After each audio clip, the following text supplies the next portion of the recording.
विपक्ष के काफ़ी धरना प्रदर्शन विरोध के बाद सुप्रीम कोर्ट ने न्यायपालिका को गंभीरता से लेते हुए चुनाव आयोग के विरुद्ध की कठोर कार्रवाई और चुनाव आयोग को बोला कि चुनाव आयोग की मनमानी नहीं चलेगी, संविधान का राज चलेगा।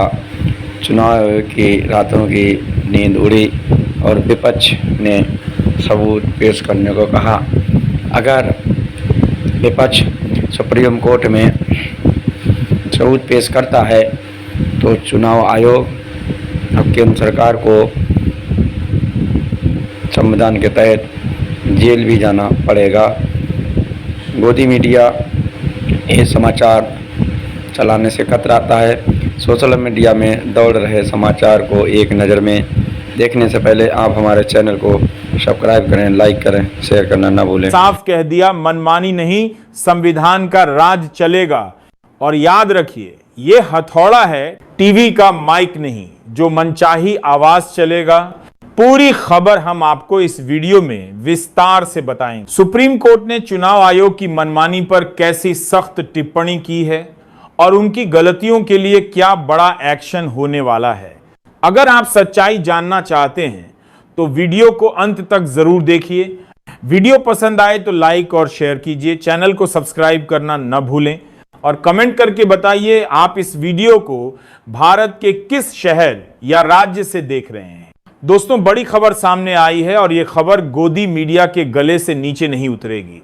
सुप्रीम कोर्ट ने चुनाव आयोग को भरी अदालत में आड़े हाथों ले लिया है। हमने देखा कि इंडिया गठबंधन के करीब 300 सांसद दिल्ली की सड़कों पर उतरे और चुनाव आयोग की नींद उड़ गई। आज सुप्रीम कोर्ट ने साफ कह दिया, अगर जरूरत पड़ी तो आपकी ये पूरी जांच प्रक्रिया, आपकी बनाई हुई ये एसआईआर, हम इसे रद्द कर देंगे। जरा सोचिए, ये वही चुनाव आयोग है जिस पर कपिल सिब्बल साहब ने खुलासा किया कि जिंदा लोगों को मृत घोषित किया जा रहा है और मृतकों को वोटर लिस्ट में जिंदा दिखाया जा रहा है। जब ये आंकड़े जज साहबों के सामने रखे गए तो कोर्ट ने दो टूक कह दिया, मनमानी नहीं चलेगी, संविधान का राज चलेगा। ऐसी खबर गोदी मीडिया के स्टूडियो में दिखाई नहीं देगी, क्योंकि वहां न्यूज नहीं, सिर्फ प्रेस रिलीज का वॉइस ओवर चलता है। जरा यह देखिए, खबर सामने आ गई है। लिखा है कि बिहार की एसआईआर प्रक्रिया पर सुप्रीम कोर्ट ने कहा है, अगर ऐसा हुआ तो पूरी प्रक्रिया रद्द की जा सकती है। जरा ध्यान से इस खबर को देखिए। सुप्रीम कोर्ट ने चुनाव आयोग से कहा कि अगर ऐसा हुआ, यानी जो लोग मर चुके हैं उन्हें जिंदा दिखाने की कोशिश की गई या जो लोग जिंदा हैं उन्हें मृत दिखाने की कोशिश की गई, तो हम पूरी प्रक्रिया रद्द कर देंगे। वाह, सुप्रीम कोर्ट यही अपेक्षा थी और सुप्रीम कोर्ट इस पर खरा उतरा है। दोस्तों, ऐसा इसलिए हुआ क्योंकि लगभग 300 सांसद राहुल गांधी के साथ खड़े हो गए हैं और अब चुनाव आयोग थरथर कांपने लगा है। अब प्रधानमंत्री नरेंद्र मोदी भी सोचने लगे हैं कि बिहार में कमल कैसे खिलाएंगे। दोस्तों, देखिए सुप्रीम कोर्ट ने क्या कहा। सुप्रीम कोर्ट ने साफ साफ कहा कि अगर एसआईआर के नाम पर धोखाधड़ी हुई, लोगों के मौलिक अधिकारों का हनन हुआ, किसी जिंदा व्यक्ति को मृत दिखाया गया या मृत को जिंदा दिखाया गया, तो हम इस पूरी प्रक्रिया को रद्द कर देंगे। यहां लिखा है कि बिहार में चल रही स्पेशल इंटेंसिव रिवीजन एसआईआर प्रक्रिया को चुनौती देने वाली याचिकाओं पर मंगलवार को सुप्रीम कोर्ट में सुनवाई हुई, यानी कल ही। इस दौरान कई वरिष्ठ वकीलों को साधा रगुआ है।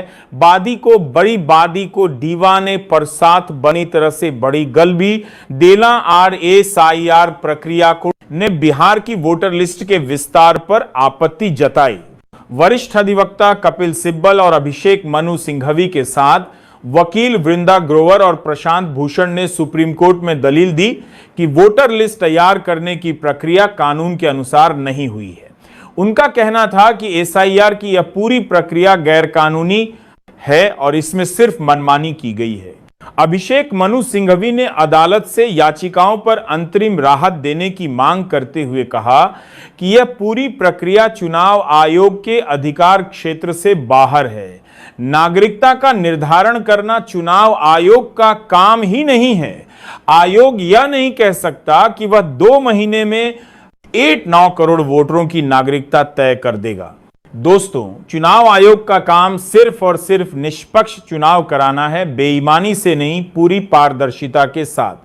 लेकिन अब चुनाव आयोग नागरिकता की जांच करने लगा है, जो उसके अधिकार क्षेत्र में नहीं आता।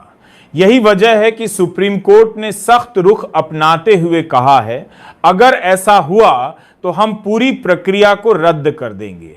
देखिए, यहां साफ लिखा है, जस्टिस सूर्यकांत और जस्टिस जयमाल्या बॉग्ची की पीठ ने कहा कि चुनाव आयोग के पास यह अधिकार है कि वह तय करे कि किसी व्यक्ति को भारतीय नागरिक होने के आधार पर वोटर लिस्ट में रखा जाए या नहीं। अभिषेक मनु सिंघवी ने इसका जवाब देते हुए कहा कि चुनाव आयोग के पास यह अधिकार तो है, लेकिन अगर किसी ने एन्यूमरेशन फॉर्म जमा नहीं किया है तो केवल इस आधार पर उसका नाम वोटर लिस्ट से नहीं हटाया जा सकता। उन्होंने सुप्रीम कोर्ट के पुराने फैसलों का हवाला देते हुए कहा कि यह मानकर चलना होगा कि जिन्होंने पहले अपना वोट डाला है वे भारत के नागरिक हैं। मौजूदा प्रक्रिया में लोगों को तब तक गैर नागरिक माना जा रहा है जब तक वे दस्तावेज़ नहीं देते या फॉर्म नहीं भरते। यह दलील अभिषेक मनु सिंघवी साहब ने रखी। उन्होंने पूछा, जो लोग वर्षों से वोट देते चले आ रहे हैं, क्या वे भारत के नागरिक नहीं हैं? जरूर हैं। उनकी पहचान की सही जांच की जाए, सच्चाई सामने आ जाएगी। लेकिन मौजूदा एसआईआर प्रक्रिया में धड़ल्ले से 65 लाख नाम काट दिए गए हैं। जो लोग जिंदा हैं उन्हें मृत घोषित कर दिया गया है और जो मरे हुए हैं उन्हें जिंदा दिखा दिया गया है। यह सीधा फर्जीवाड़ा है। देखिए, यहां कपिल सिब्बल साहब ने भी बहुत अहम दलील रखी और इस गड़बड़ी पर गंभीर सवाल खड़े किए। कहीं आपके नाम पे कोई फेक लोन तो नहीं? अगर आपको पता चले कि आपके नाम पे 10 लोन्स लिए गए हैं तो क्या? और इस गड़बड़ी पर गंभीर सवाल खड़े किए। कपिल सिब्बल ने यह भी कहा कि वोटर लिस्ट संशोधन में कई ऐसे लोगों को मृत बताया गया है जो वास्तव में जिंदा हैं। इस पर पीठ ने उनसे कहा कि ऐसे लोगों की सूची दें ताकि अदालत चुनाव आयोग से जवाब मांग सके। सिब्बल ने जवाब दिया कि यह संभव नहीं है क्योंकि उनके पास वह डाटा उपलब्ध नहीं है। उन्होंने साफ कहा कि चुनाव आयोग ने यह डाटा अपने पास रखा है और हमें नहीं दिया। लेकिन यह सच है कि मृत व्यक्तियों को जिंदा दिखाया गया है और जिंदा व्यक्तियों को मृत घोषित कर दिया गया है। सुप्रीम कोर्ट ने भी साफ शब्दों में कहा कि अगर चुनाव आयोग ने ऐसा किया है तो हम इस पूरी एसआईआर प्रक्रिया को रद्द कर देंगे। सुप्रीम कोर्ट की इस टिप्पणी से चुनाव आयोग में हलचल मच गई है, मानो डर सताने लगा हो कि कहीं गड़बड़ी उजागर न हो जाए। क्योंकि जब एसआईआर रिपोर्ट तैयार की जा रही थी और गणना फॉर्म भरे जा रहे थे, तब सबने देखा कि प्रक्रिया में कितनी अनियमितताएं थीं। उस वक्त पत्रकार अजीत अंजुम बिहार में ही थे और उन्होंने जो खुलासे किए उन पर दर्ज की गई एफआईआर पूरे देश ने देखी। उन्होंने बताया कि जिस गणना फॉर्म और एसआईआर रिपोर्ट को जनता से जोड़कर तैयार किया जाना चाहिए था, उसे चुनाव आयोग के अधिकारी खुद दफ्तर में बैठकर भर रहे थे। जो फॉर्म जनता के लिए था वही अधिकारी खुद भर रहे थे। यह बहुत बड़ा फर्जीवाड़ा है। अब सुप्रीम कोर्ट की सख्त निगाह चुनाव आयोग पर है। बस इंडिया गठबंधन को इतना करना है कि वे अदालत में यह साबित कर दें यह व्यक्ति वास्तव में जिंदा है जिसे मृत घोषित कर दिया गया है, या यह व्यक्ति बिहार का ही मूल निवासी है, कहीं और विस्थापित नहीं हुआ है। अगर इंडिया गठबंधन ये तथ्य साबित कर देता है तो चुनाव आयोग द्वारा तैयार की गई पूरी एसआईआर प्रक्रिया सुप्रीम कोर्ट द्वारा रद्द की जा सकती है। गठबंधन को बस ठोस सबूत अदालत तक पहुंचाने हैं, बाकी काम सुप्रीम कोर्ट अपने आप कर देगा।